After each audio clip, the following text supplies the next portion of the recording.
मुजफ्फरनगर के जिलाधिकारी सेल्वा कुमारी, वरिष्ठ पुलिस अधीक्षक अभिषेक यादव की प्रेस वार्ता जिला पंचायत सभागार में संपन्न हुई। इस प्रेस वार्ता के दौरान जिलाधिकारी सेल्वा कुमारी, जेएम वरिष्ठ पुलिस अधीक्षक अभिषेक यादव, एडीएम प्रशासन अमित सिंह, एडीएम फाइनेंस व सीडीओ ने संयुक्त बयान में कहा कि लॉकडाउन का कड़ाई से पालन किया जाएगा एवं मटर गश्ती करके शहर में अनावश्यक रूप से घूम रहे युवाओं एवं अन्य लोगों पर कड़ी कानूनी कार्रवाई की जाएगी।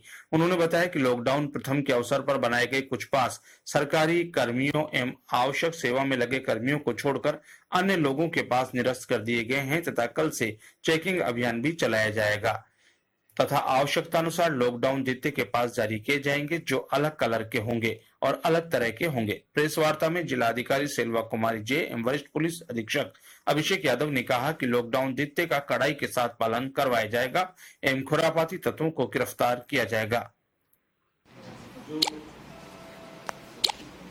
हम लोग राहत पहुंचानी है, राहत सुविधाएं पहुंचानी है। उसके तहत शासन द्वारा ये कहा गया है कि जो भी जिनके पास और मोहल्ला सराफा मोहल्ला सराफा यहाँ पर लॉकडाउन का सख्ती से पालन कराने के लिए मजिस्ट्रेट लगाए गए हैं, साथ ही साथ पुलिस अधिकारी लगाए गए हैं और वहाँ पर जरूरत की सभी सामग्री के लिए डोर टू डोर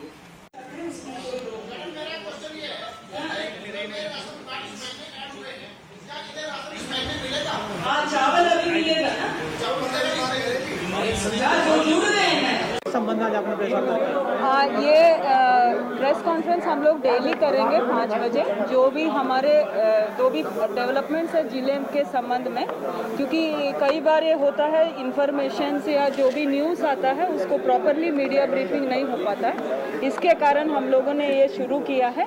तो डेली ब्रीफिंग होगी, जो भी पत्रकार की तरफ से या मीडिया की तरफ से जो भी ब्रीफिंग लेना है तो हम और एसएसपी साहब रहेंगे, प्लस जिले के जो मेन ऑफिसर से रहेंगे, हम लोग ब्रीफिंग देंगे। मैडम, सरकारी नंबर ऐसे हैं जो बंद रहते हैं, जिनको फोन करते हैं वो बंद रहते हैं, सीयूजी नंबर, उनके लिए कोई कार्रवाई कोई आगे अगर नहीं, एक तो है सिग्नल, नहीं सिग्नल हो सकता है ना। There are so many factors which are there. Specific आप बताइए कौन ऑफिसर है तो we will get it. Ma'am, कई अधिकारी ऐसे हैं, नाम लेना उचित नहीं है, हम उनकी कॉल डिटेल तक दे सकते हैं। ये तो इतना कंप्लेंट कर रहे हैं तो नाम तो लेना पड़ेगा। घटना होती है तो घटना की हमें पुष्टि कैसे, क्या सब रास्ता है? बिल्कुल, एक एडीएम फाइनेंस हमारा नोडल ऑफिसर है, सूचना अधिकारी नोडल ऑफिसर है, इनसे आप कभी भी क्योंकि कंट्रोल रूम यही बैठते हैं, आपके बिल्कुल बराबर में बैठे हैं, उनके सामने सर मैं कह रहा हूँ कि कई बार आपसे हमारे संबंधित आगे रिस्पॉन्ड करेंगे। उन्होंने कहा कि हम मेरे पास ही जानकारी नहीं, आगे रिस्पॉन्ड करेंगे।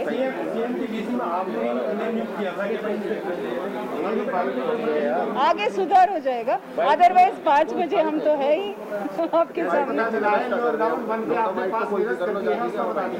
ये पासेस जो हैं हम लोगों ने, क्योंकि 14 तक जो पासेस इश्यू हुए हैं, कई लोग उसको मिसयूज भी कर रहे हैं, उसको लेकर के पुराने पास, वन टाइम पास को भी लेकर के कई बार मूव कर रहे हैं। तो ये सभी पासेस को निरस्त करते हुए नया रिव्यू करेंगे।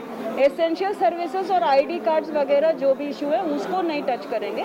बाकी जो पब्लिक के लिए, आम पब्लिक के लिए जो इशू हुआ है वन टाइम पासेस, उसको रिव्यू करेंगे। मैडम, एक बहुत बड़ा सवाल है, सरकार ने सारे खजाने खोल दिए हैं जरूरतमंदों की जरूरतें पूरी करने के लिए, लेकिन ज़रूरतमंदों को ना राशन पहुंच रहा है, ना उन लोगों को चिन्हित किया जा रहा है कि कई मोहल्ले या कई कॉलोनियां ऐसी भी देखी गई हैं जहां राशन पहुंचता ही नहीं। आप स्पेसिफिक कंप्लेंट दे दीजिएगा, उसमें जांच हो जाएगा और जो भी नियमानुसार कार्रवाई होना है करेंगे हम। अच्छा, दूसरा, सड़कों पे जो बेगर्स हैं जिनका कोई है ही नहीं, उनके लिए जिला प्रशासन की क्या व्यवस्था है? शेल्टर होम्स, उसमें डेली हम लोग उनको भेजते हैं, फिर डेली वो आ जाते हैं। फिर ये रूटीन एक्सरसाइज है, हम लोग मोटिवेट कर रहे हैं कि उनको वहीं रुकवाने के लिए।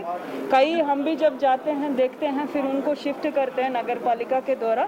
ये सभी नगर पालिकाओं को इंस्ट्रक्शन दिया गया है क्लियरली, कोई भी सड़क पे मिलता है उनको हमारे शेल्टर होम में शिफ्ट करके उनके खाने पीने का व्यवस्था पूरा है, तो they will be shifted there. लेकिन 10 दिन पूर्व मैंने आपको भी अवगत कराया था मैम, ऐसे अभी भी शहर के अंदर नहीं, that is what I am saying. नहीं, सही कह रहे हैं, क्योंकि हम लोग शिफ्ट करते हैं, फिर अगले दिन आ जाते हैं, फिर शिफ्ट करते हैं। क्या है सर 21 दिन के लॉकडाउन में अब तक पुलिस की क्या क्या कार्रवाई है? देखिए, जैसा आप जानते हैं कि कल रात्रि 12 बजे से लॉकडाउन को दोबारा 3 मई तक जारी किया गया है। तो इसमें पूर्व के 21 दिनों में मुजफ्फरनगर पुलिस द्वारा लगातार कार्रवाई की गई है। उस कार्रवाई में 21 लाख रुपए से अधिक का जुर्माना वसूला गया है। बहुत भारी तादाद में वाहन सीज किए गए हैं, मुकदमे किए गए हैं, कई हज़ारों लोगों के विरुद्ध मुकदमे पंजीकृत किए गए हैं। अभी भी हमारी लगातार अपील है लोगों से कि किसी भी प्रकार से लॉकडाउन का उल्लंघन न करें। हम यहाँ पे केवल आपकी सेहत और सुरक्षा के लिए मौजूद हैं। किसी भी हालत में मुजफ्फरनगर पुलिस आपकी सेहत और सुरक्षा से किसी को खिलवाड़ नहीं करने देगी। लॉकडाउन का कोई भी किसी भी समय में अगर ये पाया जाता है कि बिना मतलब के आदमी उल्लंघन करता है तो उसके विरुद्ध कार्रवाई की जाएगी। इसमें एक नई चीज़ हम ये कर रहे हैं कि यदि ये पाया जाता है कि कोई व्यक्ति बार बार उल्लंघन कर रहा है, उसके विरुद्ध मुकदमे दर्ज हो रहे हैं और मुकदमे रिपीट हो रहे हैं, तो भविष्य में मुजफ्फरनगर पुलिस उसकी हिस्ट्री शीट भी खोलेगी। अगर ये पाया जाता है कि जानबूझ के कोरोना संक्रमण के संबंध में सारी चीज़ें जानते हुए भी लॉकडाउन के उल्लंघन को व्यक्ति बार बार कर रहा है, एक से अधिक बार कर रहा है, तो ये स्पष्ट रूप से प्रतीत होता है कि वो आपराधिक प्रवृत्ति का है। उसकी मानसिकता इस प्रकार की है कि वो सभी लोगों की सेहत से खिलवाड़ करना चाहता है और भविष्य में ऐसे लोगों को चिन्हित करके उनके विरुद्ध हिस्ट्री शीट की कार्रवाई की जाएगी और अगर उसके बाद जरूरत पड़ी तो अन्य प्रकार की कार्रवाई भी की जाएगी। अभी तक कितने मामले शुरू हो गया है, अब किस तरह की सख्ती और बढ़ा दी जाएगी? देखिए, जैसा अभी आपको प्रशासनिक अधिकारियों द्वारा बताया गया है, जो भी पूर्व में पास निर्गत किए गए थे जनपद के अंदर, चाहे वो सामान अनाज बांटने के हों या किसी भी प्रकार के हों, वो सभी निरस्त कर दिए गए। एसेंशियल सर्विसेज को इसमें नहीं रोका गया है। कोई भी मेडिकल टीम या सरकारी कर्मचारी या ऐसा कोई भी कर्मचारी जो किसी ऐसी जगह नौकरी करने जा रहा है जो अधिकृत है, उसके पास नहीं निरस्त किए गए हैं। उसके अलावा जो अन्य जनपद स्तरीय पास बनाए गए थे वो सभी निरस्त कर दिए गए हैं। और आपके माध्यम से मैं ये बताना चाहूँगा कि जितनी भी स्वयंसेवी संस्थान है, कोई भी व्यक्ति है जो चाहे पब्लिक के लिए या किसी ज़रूरतमंद के लिए एक अपनी गाड़ी लेके सामान बांटने जा रहा है, खाना देने जा रहा है, वो संबंधित प्रशासनिक अधिकारी से पास पुनः बनवा ले।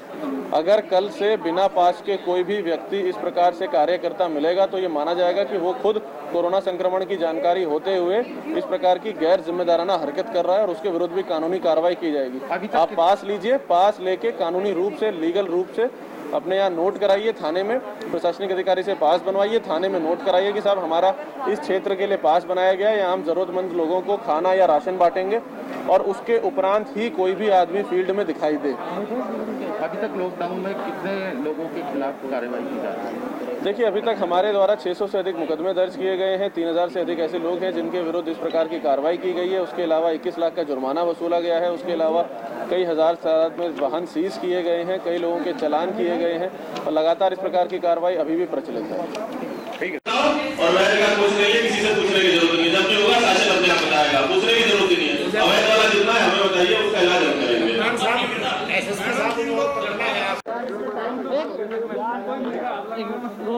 अभी दोनों फिगर बताइएगा, अभी तक वो भी सैंपल्स भी बता दो। ये हमारे डिस्ट्रिक्ट में होम क्वारंटीन में 3543 पर्सन्स होम क्वारंटीन में है। इंस्टीट्यूशनल क्वारंटीन में 116 है हमारे, और सैंपल्स हमारे ज़िले में टोटल 305 सैंपल्स लिए गए हैं। उसमें अभी 101 पेंडिंग है। और आपको पता ही है जो केसेस है, मतलब वो 6 केसेस हैं, उसके अलावा बाकी अवेटेड है। उसमें बाकी हमारा जो होम क्वारंटीन सेंटर्स हैं वो हमारा वो मतलब वी हैव जैसे जैसे हमारा ज़रूरत पड़ रहा है उसके हिसाब से हमारा अभी 5 सेंटर्स है, उसमें अभी लोग रुके हुए हैं। जो 116 लोग हैं वो रुके हुए हैं। मैम 7 थे केस, तो क्या सिसोली वाला यहाँ काउंट नहीं है? मुजफ्फरनगर में सिसोली वाला +1 रख रहे हैं हम लोग, because it is she is not here and उनका फैमिली का सैंपल्स नेगेटिव आया है, उनको होम क्वारंटीन रखे हैं। इटावा से भी कुछ सैंपल्स लिया गया है, उसमें भी फिर नेगेटिव आया है। होम क्वारंटीन 101 पेंडिंग है। ये चेंज होता रहेगा, डायनामिक है। रोज सैंपल आते हैं जाते हैं। मैम कुछ शिकायतें ऐसी आई थी जो क्वारंटाइन किया गया सेंटरों पे कि उन्हें जो बेसिक थिंग है वो नहीं मिल पा रही। शुरू में शिकायत आई थी कि ओढ़ने के लिए चादर नहीं है और कई खाने वाने की इसमें प्रॉब्लम आई थी, तो उसके लिए अभी क्या है? अभी नहीं, सभी जगह हम लोग व्यवस्था कर रहे हैं जैसे जैसे उनको, क्योंकि इसमें स्टैटिक मजिस्ट्रेट की ड्यूटी लगाए हैं सभी जगह के लिए। उसमें डेली रिपोर्टिंग हमारे पास आता है थ्रू सिटी मजिस्ट्रेट। तो कोई भी कहीं पे भी शिकायतें इस तरह से आती हैं